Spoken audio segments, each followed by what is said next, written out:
Good evening, everybody, and welcome to Carving It Up Live right here on Twitter, as well as the Carving It Up YouTube channel and the Grid Network YouTube channel. As always, I am Bryson Carver. Great to be back after a week off. Just took a little time, a little R&R, relaxed a little bit, given that it was a how would I say this? A pretty dry week in the world of sports. I know we had training camp. It's been going for the last couple of weeks ever since the Joe Burrow story. Obviously, we're still, I think, kind of waiting for Damian Lillard.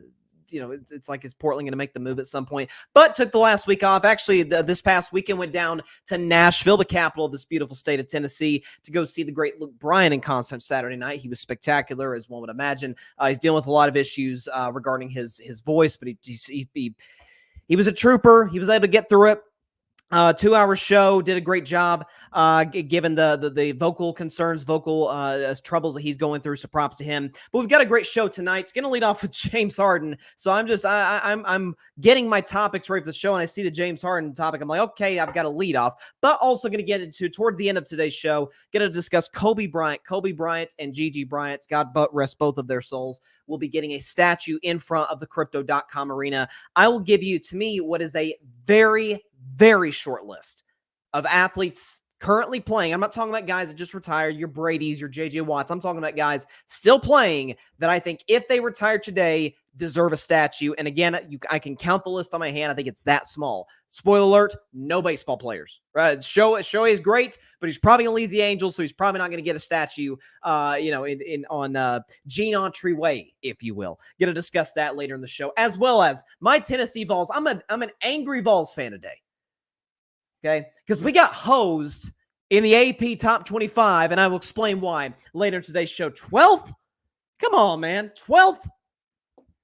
That bothered me. Also, Zack Martin today agreeing to restructure his contract with the Dallas Cowboys. This is a much needed as an understatement for Dallas, for Jerry Jones, for this offensive line, which is not near as good as some people give it credit for, and crucial if Dak and the offense are to be successful this season. Get to that later on today's show. So we got a plethora of things to get into. Also, the Russell Wilson conundrum situation in Denver. It doesn't appear to be getting any better, even with Sean Payton, the offensive mastermind that he is. By the way, more on Sean Payton later on in the show.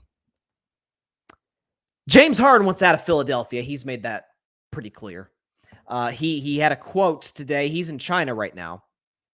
And he said, quote, Daryl Morey, general manager of the 76ers, as well as general manager of the Houston Rockets when James Harden spent his time in Houston.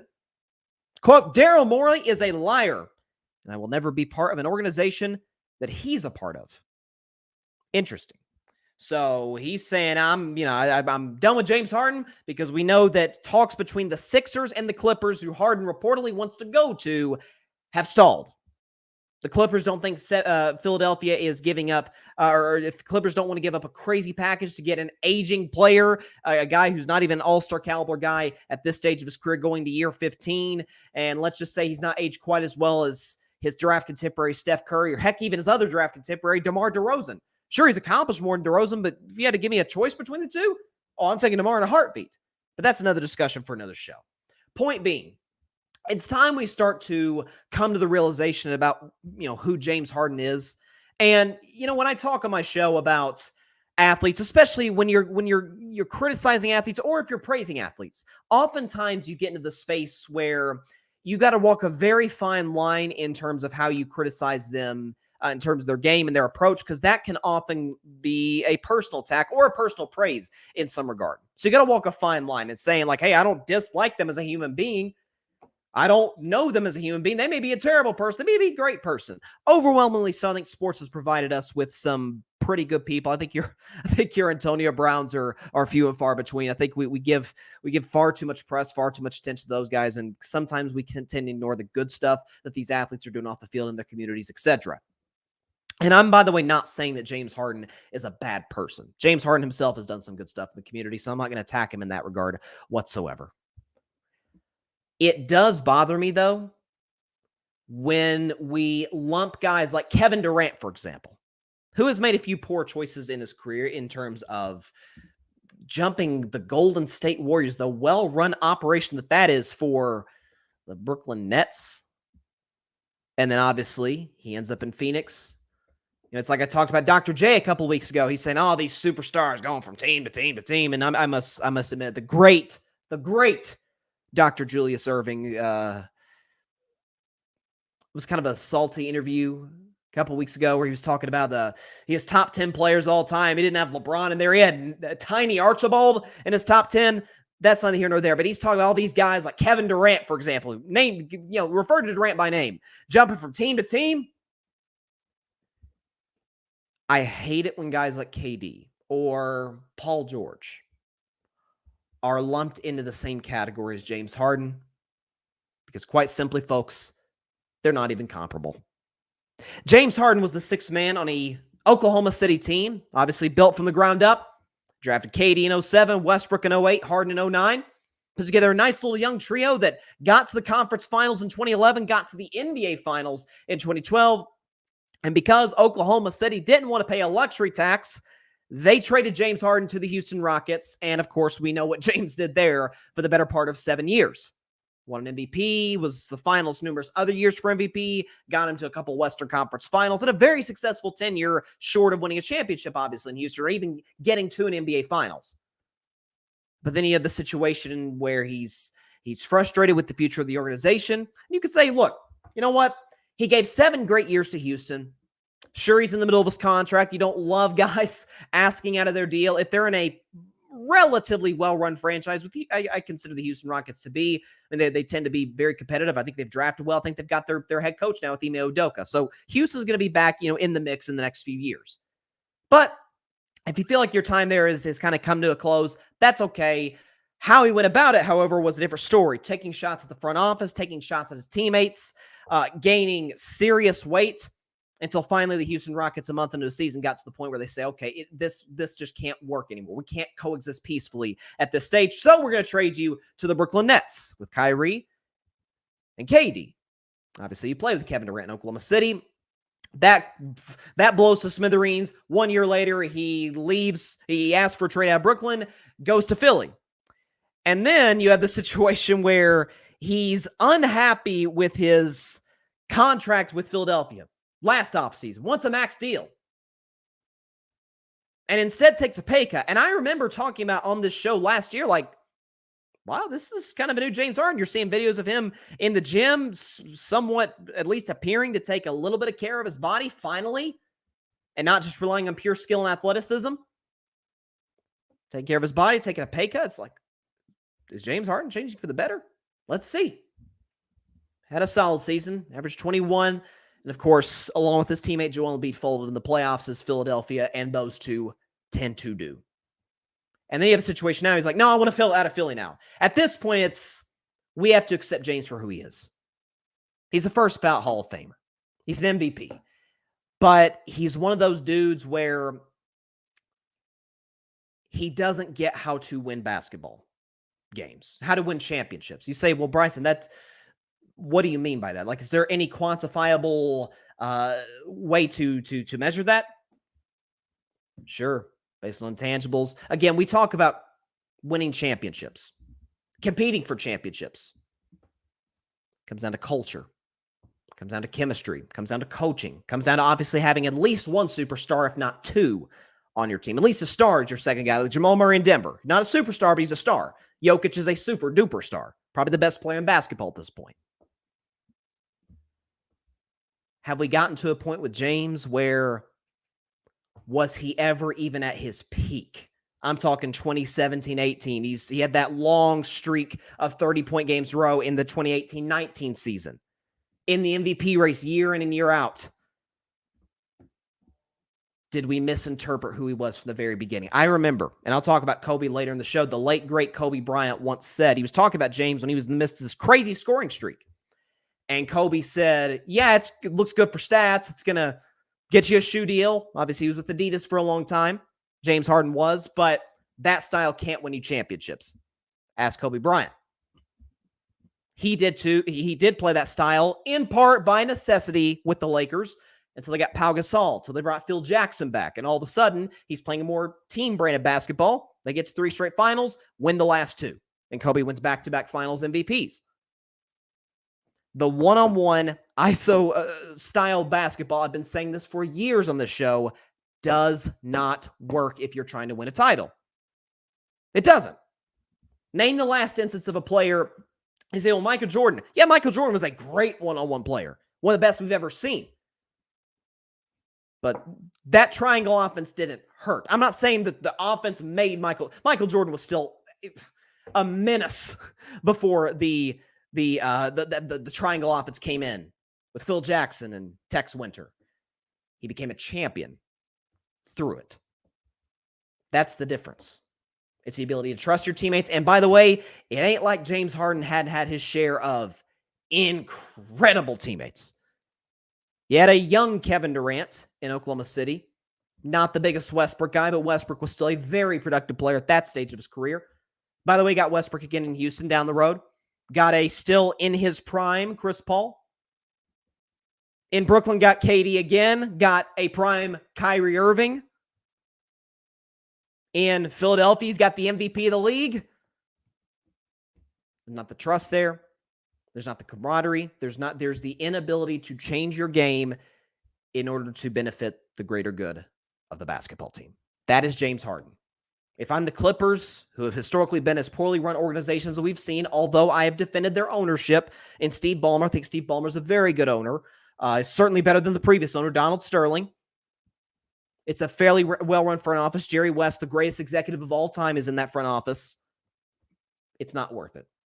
Listen, I don't see the Clippers winning a championship or even competing for a championship in the weaker Western Conference this year, but it's not worth selling off all your assets to get an aging player who we've shown increasingly is kind of set in his own ways and isn't going to change for anybody. It's as simple as that. You can argue James Harden is, to a certain extent, Cam Newton. Remember Cam Newton at his peak? He was Superman. He was winning the MVP, got the Carolina Panthers to a Super Bowl. Was a great player. But he never got the accuracy right. The intangibles were always questionable. And he played a brand of football that eventually he took a beating and was never the same player toward the end of his career. Harden obviously plays a far less physical sport, but there's the old saying about how your body will treat you, how you treat it. James Harden had to treat his body the greatest thing, it's fair to say. Coming into training camp year in and year out of shape.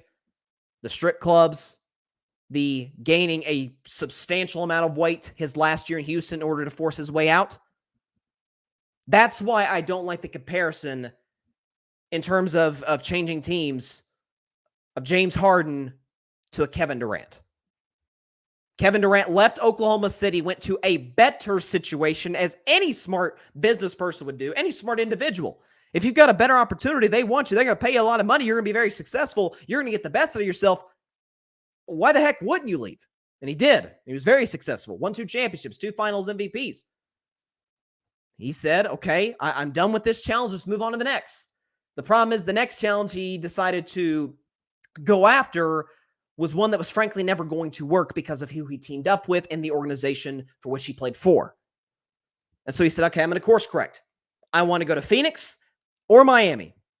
And I talked about, and I praised KD for this last offseason where he understood, hey, I can be the best player on a championship team. Kevin Durant's that level of players. He's one of the 5 greatest basketball players on earth. But he's not going to be the guy to lead your team to a championship. That's the difference. James Harden, for his prime, he could have never been the best player in a title team. He had a Golden State Warriors team that had some internal stuff going on in the locker room all season, down 3-2. With Steph being up and down the series, KD being up and down, Clay on the ropes, a game 7 in your home building with a 15-point lead. Disappeared. 2019, you had the 3-2 deficit to Golden State, but with no Kevin Durant. Steph goes scoreless in the first half, and Golden State comes back to win. And again, not all this is just Golden State dominance. Some of it is Harden leaving the door open and a dynasty taking advantage. The Lakers did in 20, the Bucks did in 21, the Heat did in 22, and the Celtics did in 23. That is James Harden. Whether you want to accept it or not, that's who he is. And it's who he's always been. Got a comment here. Let's see. John Rivera. What's up, John? John, he says, Mama, there goes that man again. Let me just say this, John, to the audience. I'm so going to miss that hearing NBA games this year from Mark Jackson. Mama, there goes that man. I'm going to miss that so much. God, I love that saying. Shout out to Mark Jackson. But I appreciate the love, John. You're the man. And obviously, everybody feel free to chime in the comment section. It's mind-boggling that organization after organization continues to believe that this guy is like the missing piece to title contention. He's not. He's not. The fact of the matter is, you think about Brooklyn too. And I was of the mindset that, hey, this Harden trade was made. Maybe Brooklyn can win the East. Now, I wasn't, if you look back at history, I wasn't as big on that as others were.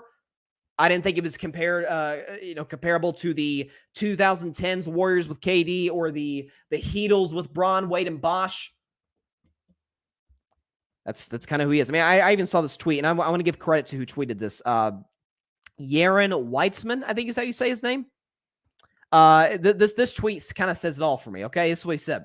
I remain baffled by Harden's strategy these past few years. 1, turns down max extension from the Nets. 2, takes pay cut to re-sign with the Sixers, says it's all about winning, then spends the season hinting at his unhappiness in Philly.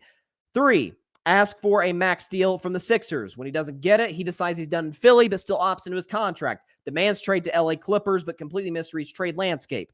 4, makes a statement, which seems to be him saying he believed he had an illegal wink-wink deal with the Sixers. Obviously, the Sixers deny this being the case. Even if he's right and the Sixers are lying, would admitting to a legal salary cap maneuver really be the way to go? That's the question. What is he trying to accomplish? I mean, at this point, it's the people like, oh, he's just trying to join the best team possible. He had a contender in Houston. He had a borderline contender in Brooklyn. He's got the MVP in Philly. And again, I think I've been one of the very few that's been willing to point this out. A lot of Philly struggles the playoffs last couple of years have not just been Harden's playoff history or Doc Rivers. Some of that's on Embiid. At some point, the MVP's got to take a little bit of the blame because God only knows we would be killing Steph or LeBron or some of these guys if they had the playoff shortcomings of a Joel Embiid. That's why I always say he's outside that top 5 because we don't expect from him what we expect from those other guys, from a Giannis, from a Jokic, from a Steph, like those guys. So, but this is who Harden is. Why organizations, it's kind of a similar situation with Kyrie Irving where why these organizations, and you say talent outweighs, and I would take Kyrie, from a talent perspective, I'd take Kyrie over Harden. From a locker room guy, it's kind of equal footing. There's substantial evidence. I'd probably take Harden by an inch, but with Kyrie, you have all these teams where there's been evidence of, he struggles, the team struggles rather. I mean, get the Dallas Mavericks with the 4 seed. Kyrie joins and they're a disaster the second half of the season. So, but it's mind blowing to me. It truly is. What isn't mind blowing, but is concerning to a certain degree, and it is the preseason. I don't want to overreact. Listen, week 1 in the NFL today is August 14th, so we got about 3.5 weeks till the NFL season starts. I can't freaking wait. But I always say there's 2 big overreaction Mondays in the NFL. The Monday after week 1 and the Monday after the Super Bowl. Because the next day, the team wins, oh, we're going to the Super Bowl, or in this case, if the team wins the Super Bowl, they're going to be the next dynasty. They're going to win they're going to win 5 straight. And then the teams that lose week 1, oh my God, they might not win a game this season. Or if you lose the Super Bowl, oh, he can't coach. He's a bad quarterback. This doesn't work. It's like, well, evidently something worked because you got to the Super Bowl. Something worked out. But again, I don't want to overreact too much to a preseason game because it is, the games don't mean anything, don't count at all. But as we've grown accustomed to for the past half decade, starters typically don't play. They just don't. I think Sean McVay sort of changed the whole landscape of the NFL when 5 years ago, he says, you know what, I'm not going to play any of my starters, any snaps the preseason. And the Rams start, what was it? Were they 7-0, 8-0, got to the Super Bowl that season, and other teams looked at that like, well, it worked for them. They're a talented team. They're well coached and got to the Super Bowl, came pretty close to winning it. Let's try it out. and only a select few coaches still really play their starters. Mike Tomlin played his starters. By the way, did you see Kenny Pickett and George Pickens? I know it's against Tampa Bay, but Lord have mercy, those two look good. Those two look good. Breakout season for Kenny Pickett. I'm just telling you right now. Anyways, so I watched a lot of preseason games. The Packers-Bengals game was interesting. Jordan Love looked solid. I think that a lot of that was more offensive line from Green Bay. I watched, again, I don't think any of the rookie quarterbacks looked all that great. Some of that, again, was offensive line troubles, but you had Bryce Young and Richardson, and Will Levis threw a bad pick at the end of the Titans game. A number of rookie quarterbacks who struggled a bit. But I paid close attention to Broncos Cardinals, and that was on Friday night. Broncos Cardinals. Let's ride. And there was this whole thing about, hey, Sean Payton comes to Denver. He's this offensive mastermind, future Hall of Fame head coach, really helped turn the career around of a future Hall of Fame quarterback in Drew Brees. Joins Denver, a team coming off of a disappointing is the understatement of the day season with Nat Hackett as the head coach. Russell Wilson comes in. We assume he's going to take the Broncos. I was the idiot in the room who had them going on to the Super Bowl and winning the darn thing. But many thought, hey, this is a playoff team. If Kansas City's a team to beat in the AFC West, Denver's number 2. Maybe they compete with the Chargers for that spot, make the playoffs. And obviously it ended up being a disaster, and Russ had a horrendous season. Arguably is the worst quarterback in football. But now you have Sean Payton. So how does this work? Well, first preseason game against the Arizona Cardinals, who I'm going to save all of my preseason predictions or my regular season and postseason predictions for a few weeks from now when I do my show at that point, when I make all my NFL predictions for the year. I'm not sure the Cardinals are going to win a game this year, and I'm dead serious when I say that. I don't love the head coach hiring of Gannon. Kyler's out. You have Colt McCoy quarterback. The roster is an absolute shambles. Frankly, it benefits them to tank so they could get one of the more talented quarterbacks we've seen in Caleb Williams. He's a generational talent at that position. So you have that team playing its second and third stringers. And here's how the drives went for the Denver Broncos on Friday night. 3 and out, punt. 5 plays after an interception. They don't gain a whole lot of ground. Missed field goal. Put together a decent drive. Another missed field goal. And finally, they put together one drive at the end. Russell threw that pass to Judy for the touchdown. And then Sean Payton took the starters out. So if you're a Broncos fan, the optimistic way to look at it is, hey, got up to a shaky start. And by the way, for the record, you look at Russ's numbers, the pass rating's pretty good. Pass rating's over 100, but 7 for 13, barely over 50%, 93 yards, a touchdown, no turnovers. And in fairness to Russell, he didn't get the benefit of the doubt on, or I should say the benefit of the doubt. He didn't get the benefit of the player with a couple drops. He had a little shovel pass that was dropped by the running back. And then the play before the touchdown to Judy had a pass go right, perfect throw goes right through Judy's hands. Those happen. But in fairness, that wasn't on Russell. An optimist would say, hey, got better and better every drive. You go from 3 and out to, you get a first down, miss field goal, to the next drive. You get in a field goal range again, nice little drive, but you miss. And the last drive, you really put some together and you finally cash in the end zone. Way I view it is, Sean Payton had to play Russell Wilson throughout the course of this preseason game into the second quarter. Midway through the second quarter. This wasn't a thing that they planned to do. I'm sure if Sean Payton had his way, Denver goes right down the field, first drive, scores a touchdown, he'd take his starters out. Maybe put him in for another drive, who knows? That's what Reed did with Patrick Mahomes yesterday against the Saints. Took a 4-drive score against the Cardinals. Again, probably the worst team in football, against their second and third stringers. I think that's at least a little cause for concern. And it opens up the bigger question. Maybe not today, but certainly in the future, if this continues for Denver, is Russell washed? Is he really what I talked about last year? Is he really this is it? Have we seen the best of Russ? Let's put that aside. Have we seen the last of a competent Russ? Can even Sean Payton not fix this guy? That's the question. And I also think there's in Sean Payton's culture now in Denver, there's a certain level of, when you go out with that person and they're very outgoing. You date them for a couple of years, and after a while, they almost get too outgoing. Maybe you have some issues that come with that, and you break up with them. And then you end up with somebody else who's almost too reserved for you, and you overcorrected. I almost wonder if Sean Payton hasn't done the same, because last year we heard the reports that Russell had his own office in Denver, which is, even for Tom Brady and Mahomes, that's like unheard of for quarterbacks. He's got his own office. There's some locker room issues. It's kind of loose, not a whole lot of discipline. The coach doesn't know clock management. It's just kind of a disaster. It's a mess. Well, Sean Payton should come in looking to establish culture. Absolutely. But he has a set of listed rules for the Broncos during the preseason when the starters are pulled out. Here are the rules. First, no uniforms off after you're done playing. Number 2, no sunglasses. Well, you would protect your eyes, I would think. Number 3, this feels like a shot at Joe Burrow. No bucket hats. And number 4, no interviews during the game. And the funny thing is,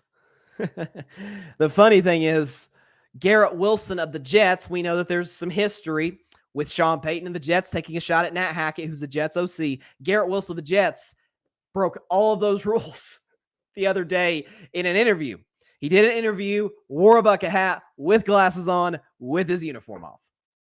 It's like, man, week 5 can't get here soon enough when those two play in the Mile High. That's going to be fun. But I'm seeing this, and it's like, was there too much of an overcorrection in terms of, yes, you're trying to build a culture, but you also, and Sean Payton, the funny thing is, he's not known, at least from what I've read, as a Belichickian, just show up, do your job, go home. Like, there's like no fun allowed, basically. We saw back in the day in New Orleans after the Saints win games. I mean, the locker room looked like a freaking nightclub. They'd shut the lights off and get a big, boom box and blast music throughout the locker room. It was awesome. I even saw some smoke in there. It was lit. It was great. Has he gone too far in the other direction in Denver? That's the question. So this whole experiment with Russ is going to be interesting to watch. By the way, Denver, if you look at their next couple preseason games, you assume that Russell and the offense are going to play at San Francisco this Saturday, and then the Saturday after that, they get a home preseason game against the Los Angeles Rams. Probably play that last preseason game just because it's 2 weeks before the opener when Denver hosts the Las Vegas Raiders. But listen, there's a slew of teams. Again, like I said, I'll do my predictions a few weeks from now. I'm kind of putting them together at the moment, but there's our guaranteed playoff teams, knock on wood, barring injury, or in the case of like the Cincinnati Bengals, further injury. Cincinnati's going to make the playoffs. Kansas City's going to make the playoffs. Jacksonville's going to make the playoffs because they're in a horrible division. They've got a great ascending quarterback. NFC, Philly's going to get in. Niners going to get in. Like, we have kind of our shoe-in teams. Denver's one of those teams that they're not beating Kansas City for the division. They haven't beaten Kansas City since the 2015 season, since the Obama administration. It's been that long. Week 2, 2015. I remember that game. Peyton Manning played in it. That's how long it's been. So not beating Kansas City for the West, but they certainly have the talent. And you would think, had they had the coach to compete for one of those 3 wildcard spots in an AFC that is just loaded with great quarterbacks, even good quarterbacks. I don't know. It could have been a better showing against, of all teams, the Arizona Cardinals. That's all I'm saying. Now, I don't think it's panic mode. There's no need to panic today. It's just week 1 of the preseason. They can still, but you figure with OTAs, with training camp, that it'd be a little bit more buttoned up than this, a little less disorganized to a certain extent. Denver's offensive line didn't look good. I don't know. And I know McGlinchey's out, so that's part of the issue, but man, they didn't look great. Philip Schnall, what's up, Philip? He says, Broncos country, let's ride. Yeah, by the way, Philip's been a big, Russell Wilson defender, like, hey, let's not judge him off one bad season. That's fair, especially when you do have a great young coach, not great young coach, but a great offensive coach, Hall of Fame level guy in Sean Payton coming in after what was a disastrous tenure for Nat Hackett, but not the greatest showing right off the bat. And John Rivera, Russell too busy making kids. Yeah, I saw that Russell and Sierra expecting, I think is it their 3rd child together? So congrats to the Wilsons. But yeah, he's busy doing other things. Let's put it that way. But hey, Again, not the greatest showing. But I will say, again, maybe some of this is just my psychopathic craving for football of any kind. But I can honestly say I don't think I've ever watched more preseason than I did the last few days, honestly. Just because you want to see the rookie quarterbacks, you want to see some of these new coaches coming in and what's their system. Again, the game plans are going to be pretty vanilla, but I actually thought Dallas looked solid. About to get into the Cowboys in just a second with Zack Martin. They did lose to Jacksonville. By the way, that Jacksonville backup made the play probably of the preseason, unless somebody else does something crazier over the next couple of weeks, where looks like he's going to get sacked 4 times in the play and then throws a dot down the right sideline for the touchdown. It was a beautiful play. Let's see, what preseason games did I not watch? Didn't watch Falcons, Dolphins. Didn't watch Seahawks, Vikings. Giants, Lions. Didn't watch that. Commanders, Browns. But yeah, I watched Titans, Bears. That was interesting. Justin Fields looked good. I watched Bills, Colts. Damar Hamlin, seeing him back out there was awesome. Want to see Anthony Richardson, threw an interception. Didn't look all that great. Jets, Panthers. Zach Wilson looks solid. I'm not going to lie to you. It looks solid. Again, am I willing to say, hey, he's turned his career around? Like once this Aaron Rodgers tenure for the next 2 years or so is over, Zach's their guy. Not willing to get on there yet after some preseason action, because I think the last couple of years, I don't know if he could have possibly looked any worse. But again, it's a developmental process. Maybe Aaron Rodgers helps the kid a little bit. I did watch Chiefs Saints yesterday, and Niners Raiders. All the thing I saw was Trey Lance playing, and he didn't look so great. My Trey Lance take from 2.5 years ago is looking worse and worse by the day. But in fairness, so my Mac Jones take is on the other spectrum, looking pretty darn good. So is my Trevor Lawrence take. But let's talk Cowboys, because I know we're not talking Zeke to the Patriots. I'm not up in arms about a backup signing with the New England Patriots, who's pretty much lost his fastball as a back. But Dallas might have saved their season to an extent today by agreeing to a restructured contract, or them and Zack Martin agreeing to a restructured contract that's going to pay him around $18 million this year and next year. He was initially going to make $13 million this year, $14 million next year, which would have put him just barely on the brink of the top 10 highest paid guards in the NFL. And Zack Martin, I think it's fair to say, worst case scenario, is the second best guard to Quentin Nelson. I think he's the best. I think I would still give Zack Martin the slight edge over Quentin Nelson, who's still a monster. We understand that. When this whole holdout was happening, I'm watching. I'm saying this has to be the easiest decision in the history of decisions, like you see on those commercials. Who is it that does that? Was it Capital One? By the way, Capital One does not sponsor this show, just for the record. But the easiest decision in the history of decisions, to quote them. Like, this is a 6-time All-Pro, a guy who is still in his prime. By the way, on an offensive line that is either aging, Tyron Smith, or not near as good as people give them credit for being. Keep in mind. And they played better at the end of the season. And you hope, if you're a Cowboys fan, you can carry that into week 1 against the Giants and beyond that. The Dallas Cowboys offensive line. Was Zack Martin there? Zack is still, again, All-Pro last year. He's still a tremendous player. Second best player on the team to Micah Parsons. The Cowboys offensive line was bottom 5 in the NFL in pass block win rate. Translation, Dak Prescott and briefly Cooper Rush were running for their lives with this offensive line in front of them. Some of that is you had some rookies. You had some backups stepping in from time to time. You had guys come off injury, like Tyron Smith, Terrence Steele. Certainly you hope the continuity will be better this go around. But you had to bring Zack Martin back. I think it was, what's the kid's name? Ball, I think was his backup, who reports said was looking pretty rough at training camp. You absolutely had to bring Zack Martin back, especially after the fact you just paid Trayvon Diggs. Dak Prescott is reportedly working on a contract extension, which as a Dak guy just made me just sad. It's like, Dak, just play these last 2 years and get the heck out of there. Get out of there, Dak. Jeez, I've been saying this for years. But it looks like he's probably going to stay with the Dallas Cowboys long-term. It is what it is. CeeDee Lamb's going to want a contract extension. And most importantly, Micah Parsons is going to want a big old slice, to use a Jerry Jones quote, a big old slice of that pie. He's going to get a big one. I mean, Nick Bosa is eventually, surely to goodness, going to get a deal with the 49ers at some point. So what's Micah going to get when he comes down the pipeline a year from now, assuming he has another great year, stays healthy, is in the Defensive Player of the Year running once again?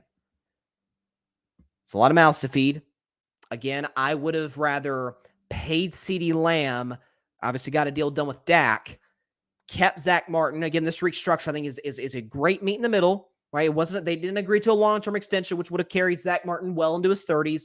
He gets the pay raise that he wanted, but also Dallas doesn't have to necessarily give him the crazy long-term security that he may not have wanted.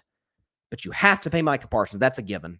I think you kind of have to pay CeeDee Lamb given where the wide receiver core is today. And you certainly have to pay Dak Prescott because you can go nowhere in this league if you don't have, at a bare minimum, a good quarterback. I think Dak is on the fringe of great. He's the 8th best quarterback in the league, in my opinion. Trayvon's the guy I would have said, I can let you walk. Of those guys, Trayvon's the guy. He's the least important of those 4, or those 5 if you include Zack Martin. But I was thinking, though, today about Dallas, or over the weekend. Not while I was seeing Luke Bryan, by the way. Shout out to Luke Bryan. I hate that he's a Georgia fan, though. That's my only beef with him.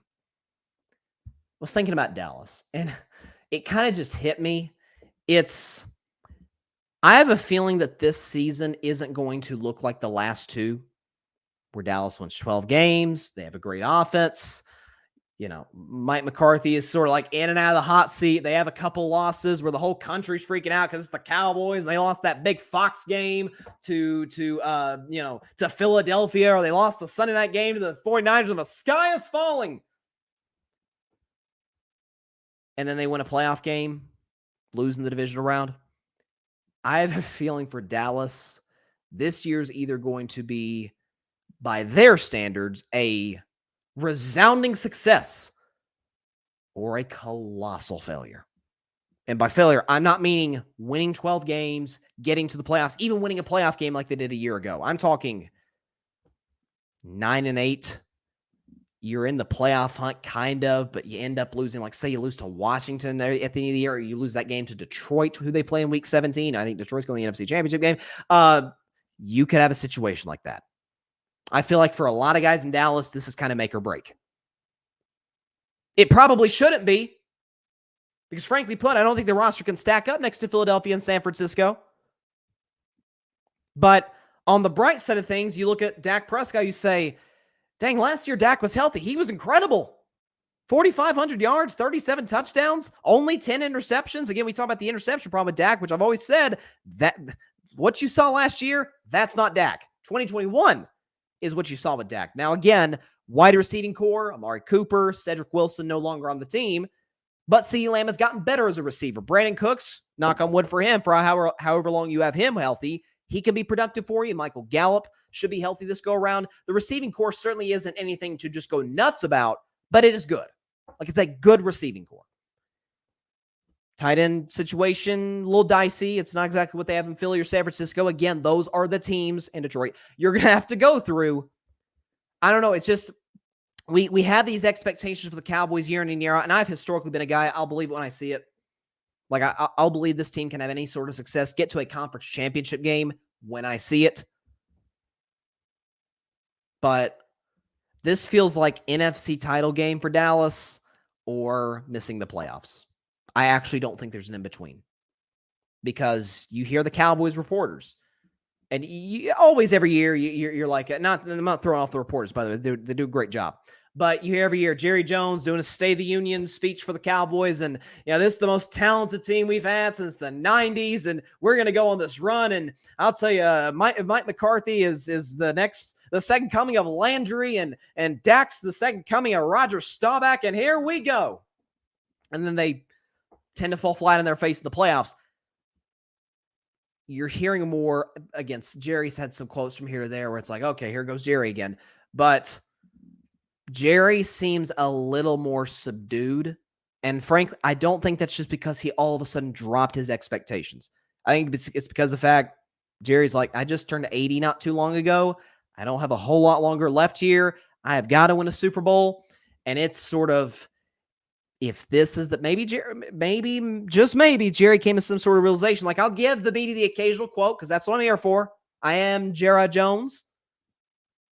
But also, if we lose this year, if we don't accomplish what I hope we can, it's not because I stepped in the way or put my foot in my mouth or caused distractions that frankly there didn't need to be. There seems to be a different vibe. And it's almost like okay, this is put up or shut up time. This isn't, okay, here we go. We're going to win the Super Bowl this year. We're going to play off the momentum of last year. It's like, okay, do it or, what did Yoda say in The Empire Strikes Back? Do or do not. There is no try. That was my best Yoda. I'm sorry. That was terrible. But that's what he said, right? It's sort of, are you going to do it or not? Are you going to get to a conference title game or are you going to fall flat in your face in the wild card divisional round? I don't know. I feel I'm probably going to end up picking Dallas to either go 9-8, maybe even 8-9, or like 13-4 and get to the conference title game. Like that's what I think Dak's capable of getting them there, given the state of the NFC. But also, again, I can't put a finger. You can usually tell the vibe of organizations like Washington, and you had that whole controversy with Ron Rivera but putting Eric Bieniemy in a really bad spot, kind of publicly. I don't know if he meant to diss him, but he certainly sounded like he dissed in the media. Talking about, he's too hard on the players. He yells at players. It's like, yeah, he's a football coach. Of course he yells at players. Now, if he like disrespects them or if he, he's like going all Urban Meyer kicking kickers, that's a whole different thing. But like you sort of sense the vibe, like around the Niners, for example, we can win the Super Bowl. Just pray to God our quarterback stays healthy. Philadelphia, we're going to get revenge off of last year. We're going to win it this year. Kansas City, back-to-back. Cincinnati, if Burrow's healthy, we're going to get back at Kansas City like we did a couple of years ago. Buffalo, can Josh Allen bounce back? You sort of get the vibe around these organizations, certainly this time of year. For Dallas, it is really this simple. Put up or shut up. Actually, you know what? Put that aside, because I've used that term to describe the Blazers and Heat sort of situation with Damian Lillard. Does he move on or not to Miami? It sort of seems like a formality at this point, but you have this. It does seem like it's going to end anytime soon. We'll see. But again, I'm going to call this the Yoda season because that's my favorite Yoda. Yoda has so many great quotes, but that's my favorite quote. Do or do not. There is no try. I'll try and patch up the impression in the future. Yeah. That's what I'm rolling with. This is the Yoda season for the Cowboys. Do or do not. That's what I feel like it is for the Cowboys. Anything in between, it's sort of like we're back to square one. I don't know. It's a weird season for Dallas. Let's see. Philip is in the comments. He says, now, I don't know if you watched the Cowboys preseason game, but Deuce Vaughn, yes, sir, really sparked my eyes. I really liked what I saw from him. And another one is John Stevens Jr., the tight end, looked good. Yes, Stevens looked good. I liked what I saw from Deuce Vaughn. Dallas is... According to McCarthy, according to some of the reports there, they really looking to use him in a shocker, like a Darren Sproles type role, like what Darren Sproles was with the Chargers and with the Eagles, which makes sense given the fact that he's 5'5". He's he looks like a child on the field. It's like nuts to see him next to like an offensive lineman, but he is shifty. By the way, he doesn't care for a little bit of contact. Like, he's a nice player. He's a good backup for Tony Pollard. So that could work, especially, listen, Pollard's coming off an injury. Yeah, he could be a great asset for their offense. Philip, let me just say I'm so happy Zack Martin and Jerry chose to get a deal done. He is the glue to that offense, 100%. 100%. And listen, is he the player he was in 2018? Probably not, but he's still, again, I think, absolute worst case. He was just a first-team All-Pro last year. He's still a great player. I don't know if he's first team, but he was an All-Pro last year. He's still a great player. I think he's the second best player on the Cowboys. Had to get that deal done. Had to. And Phillips says, I don't see us missing the playoffs unless we get riddled with injuries. The NFC is not good this year. I say we get the 5 seed again and face the winner of the NFC South, then get bounced by the Niners. Again, that sounds to me like get the 5 seed, beat the Saints in New Orleans, lose to San Francisco again.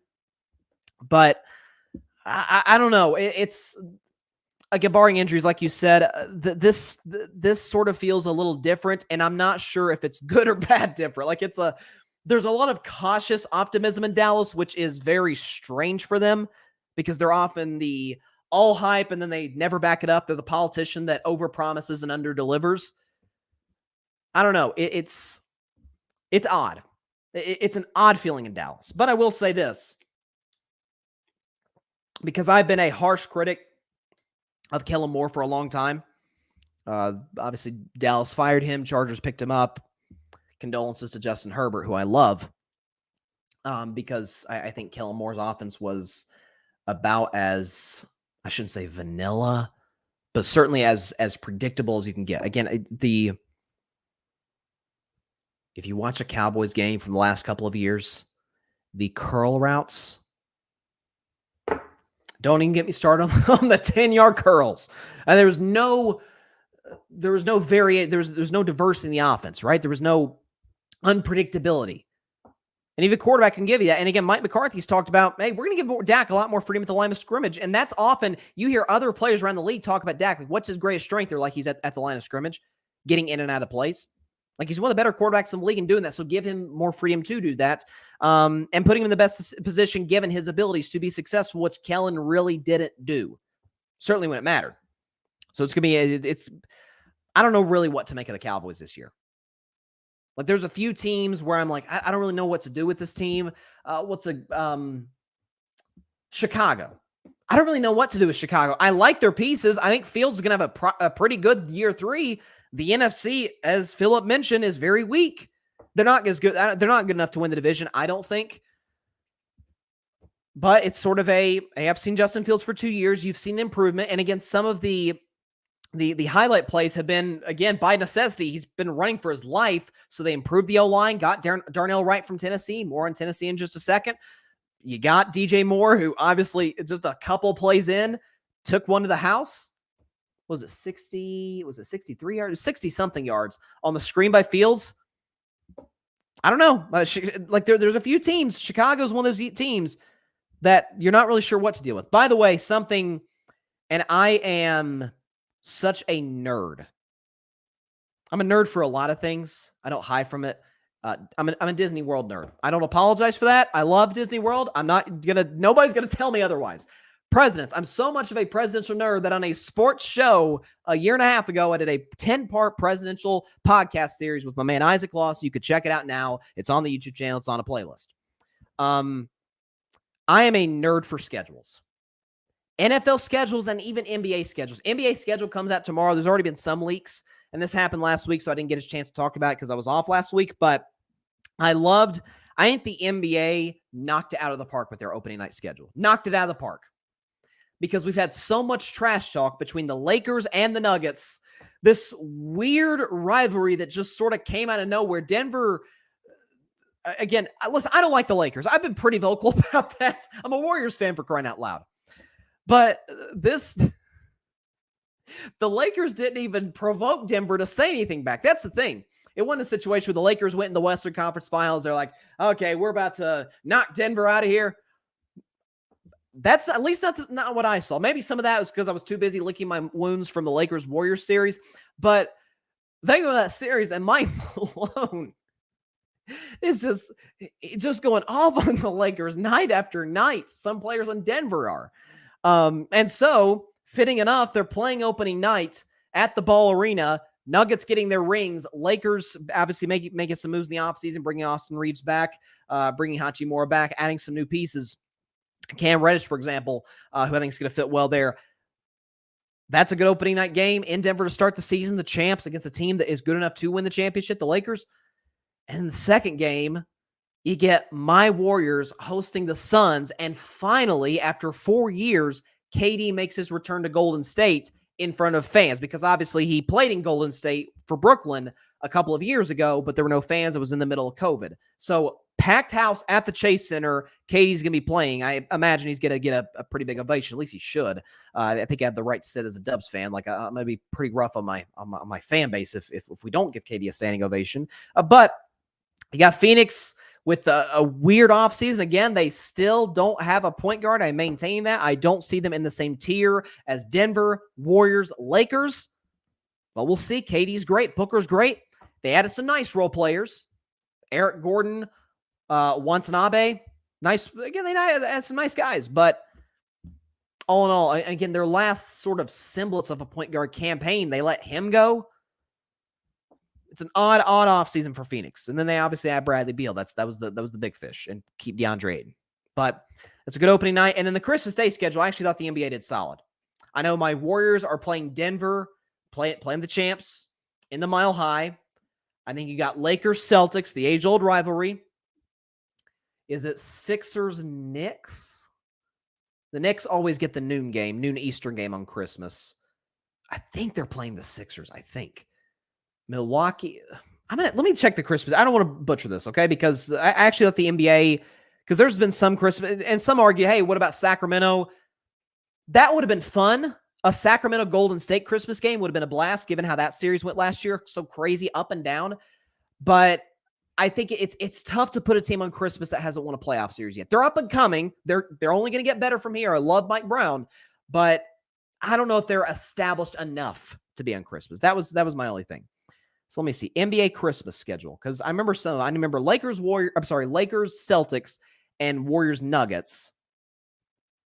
Okay, Bucks Knicks, Sixers Heat, and Mavs Suns were the other three. So you got, and I don't know if this is in order, but Bucks Knicks, Sixers Heat, Celtics Lakers, Mavs Suns, Warriors Nuggets. There you go. That's the Christmas schedule. And again, we're just getting more and more leaks, so we'll see. We'll see. By the way, again, before I get into my Tennessee topic, I just want to say we got some news yesterday from the world of baseball. The Yankees lose. I'm never going to stop, okay? I'm never going to stop. I hate the Yankees. Okay. I saw something today in the world of college football. College football starts in 2.5 weeks. Here we go. Let's do it. But the AP came out with their initial top 25 list. And simply put, it was a disgrace to the Big Orange. In this order, starting at number 1. And by the way, I think the AP nailed the top 2. Put some teams higher than I would have, some teams lower than I would, but that's fine. It's when you get to 12 where the problem is. In this order: Georgia, Michigan, Ohio State, Alabama, LSU, USC, Penn State, Florida State, Clemson, Washington, Texas. And at 12th, they have the Tennessee Volunteers. My Vols, who went 10-2 last year, has wins over Alabama, a dominant win on the road in Baton Rouge. I think the final score 40-13. I think it was. Dominated LSU. It went over Pittsburgh on the road, by the way. Pittsburgh, was a ranked team at the time. Beat Clemson pretty decisively. By the way, Clemson ranked 9th in the Orange Bowl. You bring back a lot of starters defensively. Offensively, you have a slew of pieces. You bring back your backfield with Jabari Small and what's the other kid's name? Oh my gosh, number 20. Wright. You bring out Small and Wright. You bring a Joe Milton, who's probably got the biggest arm in college football. You pair him with Ramel Keaton, with Jacob Warren, who's an excellent tight end, with Squirrel White, who's going to have a massive year in the SEC. You have is it the Thornton kid? Thornton is his name that they just, who transferred from Oregon to Tennessee, who's a skill position playmaker. I don't know. Is it nuts to say that in the SEC, which we all know is, as I've recently dubbed it, NFL minor leagues, or minor league NFL, the SEC is? Again, I'm Georgia, Michigan, Ohio State, Alabama. I have a little bit of a problem with that. LSU, USC, I can live with all those. I'm fine with all those being ranked above Tennessee. But I think returning a bunch of defensive starters, having a slew of offensive talent with one of the brilliant offensive minds in college football should warrant a higher ranking than Penn State, Florida State, Clemson, who they literally just beat, and certainly Washington. Not a knock against any of these schools. I think Florida State's going to win the ACC over Clemson. I really do. I think Florida State is legit this year. Got a great coaching staff. Penn State, James Franklin, one of the better coaches. I'll tell you, the one that really rubbed me the wrong way was Texas. We do this. Texas is it's funny, same state. They're sort of the Dallas Cowboys of college football. I would say almost to a greater degree, because Dallas, at least, they get to the playoffs. They'll win the occasional playoff game. Texas, oh my God, every year. Texas is back. If I had a dime for every time I had to hear that phrase, and then they'll lose in the Red River rivalry to Oklahoma, or they'll lose to Texas Tech. I mean, Texas's best moment last year And I'm not kidding when I say this. Longhorn fans, you can get mad at me all you want. Knock yourself out. Texas's best moment last year was in a loss. One of the better losses of the season. But they lost the game. Week 2, Alabama. In fairness, they lost their starting quarterback, Quinn Ewers. Backup played solid enough, but Bryce Young did Bryce Young things, led Alabama into field goal range, and they won the game. It was an electric atmosphere in Austin. But could Texas, and Texas has a tremendous, I think outside of Bijan Robinson, if I'm not mistaken, I think they have all of their offense coming back. So the continuity's there. Sark has proven himself to be a solid offensive mind. But every year with Texas, again, they're the most talented team in the Big 12. There's no question about that.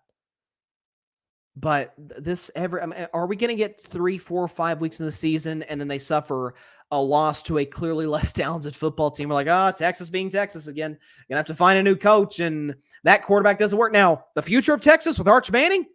Hey, I think Arch is going to be spectacular. But Arch isn't the guy today. Quinn Ewers is. And Quinn Ewers has shown an improvement in maturity to his credit over the offseason, taking better care of his body. Thank God, shaving the mullet. I want it to be known I hate mullets. Don't judge if you have them. I just don't like mullets. But, he takes care of himself in the offseason. I think Quinn Ewers is going to have a solid year. I don't think Texas could be bad by any stretch of the imagination. But could I please have a legitimate excuse for them being ranked above Tennessee, who has nothing? Again, for Texas, a little bit of Dallas Cowboys there. It's like, let's see them do it. Let's see if Texas is back. They don't have to make the college football playoff. Could they make a New Year's Six bowl? Is that too much to ask in a Big 12 that is certainly in shambles with some of the conference realignment, but just in general kind of in shambles? By the way, for those that were wondering, just to give love to the other teams, after Tennessee from 13 to 25, it's Notre Dame, your team, John, Utah, Oregon, Kansas State, TCU. Little low for TCU. They just made the national championship game. Oregon State, Wisconsin, Oklahoma, way too high. North Carolina, Ole Miss, Texas A&M, Tulane, Iowa. There are also teams. Texas Tech got some love. I think South Carolina should have been in the top 25. I think South Carolina could be. They're not going to win the SEC East, but maybe some of it is the scars I still have from them beating us in South Carolina last year and ending our college football playoff hopes, and Hendon Hooker going down that game. I don't know. It's Tennessee finished the year ranked 6th. And again, some of that, you lose starters to the NFL. You lose Hendon Hooker, Jalen Hyatt, Cedric Tillman, Darnell Wright, who's the best player, best prospect, certainly on that team. Byron Young, I understand that. But return numerous defensive starters. So the continuity's there. And offensively, Josh Heupel, the first 2 years of his coaching career in Tennessee, has shown plug almost anybody in there with speed and skill, they're going to work. This is the same offense. There's many of the pieces that were on that offense that dropped 50 on a Nick Saban defense. That should count for something, I would think. Alabama, again, at 4. I don't think Bama's better than Tennessee. I'm sorry. Who's their quarterback? Is it the Milroe kid who started for him last year? Now, quarterbacks can get better. We saw Joe Burrow, who was fine in 2018 and then was, good Lord, he's the best quarterback in college football. Had the greatest college football season ever by a quarterback in 2019. Quarterbacks can get better, and certainly you're not in a much better situation to do that than in Alabama. But again, I see question mark for some of these teams above Tennessee. Whereas Tennessee, there's a sense of certainty there. Continuity defensively, numerous playmakers offensively, and a quarterback that you worried about accuracy early in his career at Tennessee. He was money against Clemson, one of the best defenses in college football. I don't know. I saw that list, and I was thinking, before I looked at the list, I'm like, I think Tennessee's gonna be 7, 8. I think it's fair. I say 12th. I'm like, I don't get the argument for that. I really don't. I'm sorry. I don't buy into Bama in the West. LSU's going to win the West. Georgia's going to win the East, I think. I think Tennessee's going to get the college football playoff. Honest to God. 11-1, a loss to Georgia in the college football playoff. So I think it'll be Georgia, in no particular order. Georgia, Tennessee, Michigan, USC. That's who's in the college football playoff this year. That's who gets in. By the way, don't sleep on Utah. Utah, we talked. Utah almost got in a few years ago, and then they lost to Justin Herbert in the Pac-12 title game. So there you go. But I saw Tennessee at 12, and that genuinely is a Vol for life. That made me mad. I didn't like that. Last story of the day, last topic of the day. Again, props to everybody appreciate everybody showing up for today's show. Love you guys. And by the way, as well, before we get into our last topic, just want to use this as a moment to advertise tomorrow night's show on the Grid Network, the 8 o'clock spot, episode 3. Again, the 8 o'clock spot, 8 Eastern, 5 Pacific time on the Grid Network tomorrow night. I'm the moderator. We have a slew of guests. Hoping to have a show tomorrow. We've had, again, it's like a game show. Think of it as sort of like our spinoff of Around the Horn, where you have an accumulation of points over the course of, again, the end of our first 8 o'clock spot season will be next year's NBA Finals. So we'll have numerous contestants who will accumulate points throughout the course of the season, and obviously the top point getter will be the winner. Like it's a fun game show. It's about a little over a half hour long, something like that. It's not a crazy long show. We get into a topic, discuss the topic, go from panelist to panelist, and we have some fun. There's no question. It's been thus far. We've gotten incredible feedback thus far. Please tune in, 8 o'clock spot tomorrow night, 8 Eastern, 5 Pacific time, right here on the Grit Network's YouTube channel and on Twitter. Definitely check that out. Great guys over there and a great show that we are very, very excited to continue to build on and to improve. Last topic of the day, the late and certainly great Kobe Bean Bryant will be getting a statue at the Crypto.com Arena in Los Angeles. And not only will it be Kobe, but included in the statue will be his late daughter, Gianna Bryant. She will be in that statue as well, which is fitting. And props to the Lakers for doing this. The date is going to be, if I'm not mistaken, Mamba Day 2024, which really includes not just Kobe, but Gigi as well. So you know Mamba Day is 8/24 because Kobe Bryant wore 8 for the first half of his career, 24 for the second half. But the 2024 as well, I thought about how you have the 24 with Kobe, but you also had the first digit 2, which is the number Gigi wore for the Mamba Academy. So Kobe and Gigi getting a statue, much, much, much, much deserved at, I almost call it Staples, at the Crypt. Kareem's got a statue there. Shaq's got a statue, and Magic. So many of the Laker greats have statues there, and certainly Kobe is this goes without saying, more than deserving of that. And I love that Gigi will be included as well. But it got me to thinking about this. We just had some breaking news in the NFL. I'll get to that in about 5 minutes. I'll get to it in 5 minutes. But just out of respect to Kobe, out of respect to the segment, I was thinking about athletes currently in American sports, American team sports, that have done enough that if they retire today, deserve a statue. And like I talked about to open the show, I think it's 4 people. That's it. 2 in the NFL, 2 in the NBA. I don't think, with all due respect to a guy who's retiring this year, Miggy Cabrera, I don't think he's a statue guy. No World Series titles, certainly as put together as an impressive and offensive resume as you could possibly have. He was incredible in Miami, winning a World Series title there. I don't think he's statue worthy though. And again, by the way, this is athletes currently playing. So not Brady. I think JJ Watt should get a statue in Houston. Not those guys. Like they just retired, so they don't count. 4 guys currently playing that I would give a statue to. First one would be Patrick Mahomes. You say, whoa, wait a second. Just a few years in? Yes. 2 Super Bowls, 2 Super Bowl MVPs, 2 NFL MVPs. Again, the worst season for Mahomes is a loss at home in the AFC title game. That's it. Mahomes is, I've already said Mahomes is the 4th greatest quarterback of all time. I didn't say best. He might be the best quarterback. Again, if we're talking best and greatest, those are 2 different arguments. Best is just who's better, who's more skilled, who's more talented. Greatest, like Aaron Rodgers was better than Tom Brady. In terms of greatness, it's not even a contest. Greatness, as I mentioned, is all about moments. It's all about impact. It's all about, like Steph Curry, a huge part of his legacy is how he literally changed how a sport is played, coached, and analyzed, as I said 2 years ago when he broke the 3-point record. Like that doesn't just happen. So Mahomes is not, I don't know if he's changed the quarterback position. It's a little too early to tell that yet, but there's 3 quarterbacks in NFL history that I think are greater than him. Brady, Montana, Manning. That's it.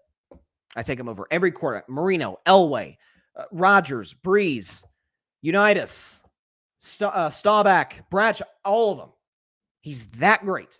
Had the greatest 5-year stretch of any player in the history of the NFL. If he retired today, you bet your dollar he's getting a statue in front of Arrowhead Stadium. There's no question about it. The second NFL player I decided to do, I thought back and forth about this one, but I was like, you know what? He should, for a little bit of a different reason other than his apparent greatness, Aaron Donald. I decided to say Aaron Donald because obviously, again, his greatness speaks for itself in terms of 3 Defensive Player of the Years, being clearly the best defensive player in all of football for the last decade. And I think the 3rd greatest defensive player of all time to LT in prime. But also, too, remember, the Rams play at SoFi Stadium, the beautiful, still fairly new stadium in Inglewood. The Rams won a Super Bowl there. And Aaron Donald, who I thought should have been Super Bowl MVP over Cooper Kupp, personally, no disrespect to my twin, love Cooper Kupp, hope he gets better soon, man. Okay, you gotta show up and show out for me this season. But I think Aaron Donald should have gotten Super Bowl MVP, and I think he should get a statue. He single-handedly, in the second half of that game, took over the Super Bowl.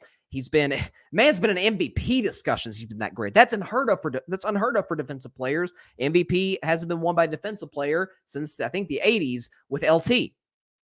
I would give Aaron Donald a statue in LA. He's been that great, that impactful. He was there with the Rams in St. Louis through the lean years when they were terrible, when they were 7-9 every year. So I put Aaron Donald in that class. In the NBA, and there's plenty of guys that I think will eventually get to this stage. To me, it's only 2 guys, clearly. Steph, I think that, again, goes without saying, he's clearly the greatest warrior of all time. He is, again, changed the way the game is played, coached and analyzed, 4 championships, 2 MVPs, only unanimous MVP of all time, has one of the greatest playoff resumes that we've seen in recent memory, and has been, if not for LeBron James, the greatest player of the last decade. No question about it. And then the last one is LeBron. Again, that's sort of, he's going to get a statue in Cleveland. That's a foregone conclusion. There's been debate, hey, does he get a statue in LA? Well, he did win a title there in a COVID season in the year in which Kobe Bryant and the 8 others tragically passed in that helicopter crash. So turmoil in Laker Nation, pandemic, bubble, year 18, a physically unreliable, historically Anthony Davis, and he carries them to a title. I shouldn't say carries them, leads them to a title, wins finals MVP. You could argue he deserves a statue in LA, maybe Miami potentially as well.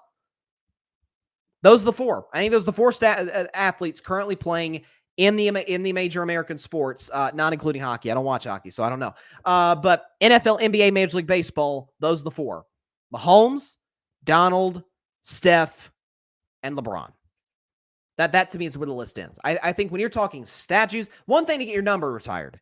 It's another thing to be immortalized in front of the stadium in which your team plays in. That's a different ballgame. Before we get out of here, because this just came in, and I will give the honor to John Rivera in the comments here, Cook to the Jets. Dalvin Cook has just signed a 1-year, up to $8.6 million deal with the New York Jets. Again, this felt like sort of a foregone conclusion for a long time, kind of similar to how the Aaron Rodgers deal did as well, how we were just hearing for weeks and weeks, Aaron Rodgers to the Jets. It's like, okay, it's going to happen. Could we just make it happen? Again, kind of similar to Damian Lillard and the Heat. Could we just get a deal done at some point? But listen, I like the deal. They get him on the cheap. That's a heck of a running back tandem with Breece Hall, with Dalvin Cook. It's an opportunity to take a little bit of the load off of a quarterback in Aaron Rodgers, who's going to be 40 this year. Again, my concern with the Jets this year is, they play in a pretty tough division with Miami, with Buffalo. New England's going to be a mess this year. That's neither here nor there. There's a lot of concerns with the Jets' offensive line coming out of training camp, given how they've looked thus far. They haven't looked awful in the preseason, but they haven't looked great either. Aaron Rodgers, there was a report that said he was getting kind of frustrated at practice with the lack of protection. You got to realize Aaron was so used to some of the best offensive lines in football back in Green Bay. But listen, it's a guy to take the load off Aaron Rodgers' shoulder. They get him on a reasonable contract. I like it. It's a 1-year deal. It's nothing crazy. They didn't sign him to a 3-year contract, pay him $30 million. No. 1-year deal, 8.6. Go on all in this year. You assume Aaron, who is implied, we know how slick Aaron can be, that he's coming back next year. And you'll see what you do with Dalvin Cook at that point. He feels, what he feels like to me? He feels like a Leonard Fournette to a certain extent for when Leonard was with Tampa Bay, where you had Ronald Jones, who is a capable back. Like you have Breece Hall, which, again, he didn't even finish his first year of his career because of the ACL tear. So, but he looked good to start. So you assume Breece Hall comes back healthy, ready to go. You kind of, I think Dalvin Cook's the type of dude.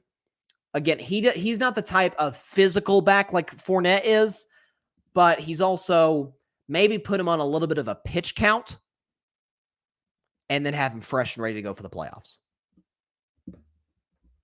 So I like the deal for the Jets. I do. It's a good deal. Two of the best free agent running backs were signed today. Zeke to New England, which I think doesn't make the Patriots better one iota. And I love Zeke as a human being, but I don't think that New England's already, for lack of a better term, lacking dynamic playmakers offensively. I don't think Zeke put them that much closer to that. But for the Jets, signing Dalvin Cook, I like it. I think it works. Again, he was at Jets training camp, what was it, a week ago, 2 weeks ago? So it felt like this was going to happen after a while. So I like the deal for the Jets. I do.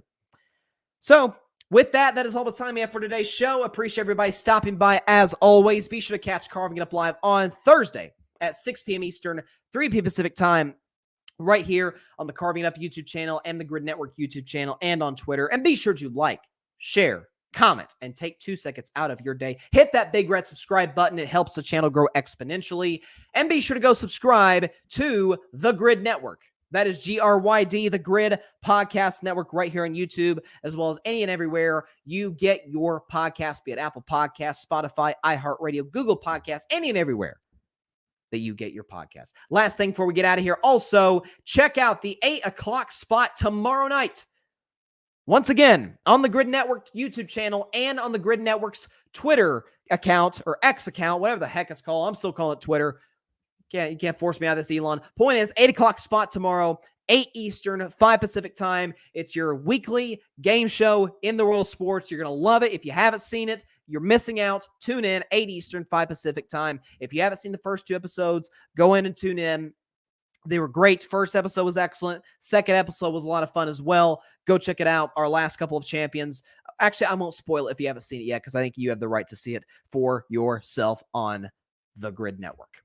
Have a great week, everybody. Please continue to stay safe. Please be sure to take care of your physical as well as your mental health. And please, please, please contact your local state representative or senator to demand change for gun violence in America. We've got to fix this problem. We've got to fix it. We've got to fix it. Please contact your local state representatives and senators to demand change for this horrible problem. Also, by the way, prayers up for Maui dealing with this horrible damage from the fire there. Just praying for those people. We can get them the proper support and help them build back what is just a horrible situation. Prayers to those who have lost loved ones. And man, just continue to have our hearts with Maui, no question about it. And definitely gonna be thinking and praying for them. Have a great week, y'all. See you on Thursday. Please be safe out there. God bless you all. Peace out. You still know the Steelers are going to the playoffs, so how about Pickett and Pickens? Man! Thanks so much for watching the show on YouTube, and be sure to go click that big red subscribe button and check out the other clips and full shows from Carving It Up Live, as well as our other incredible content creators here on the Grid Network.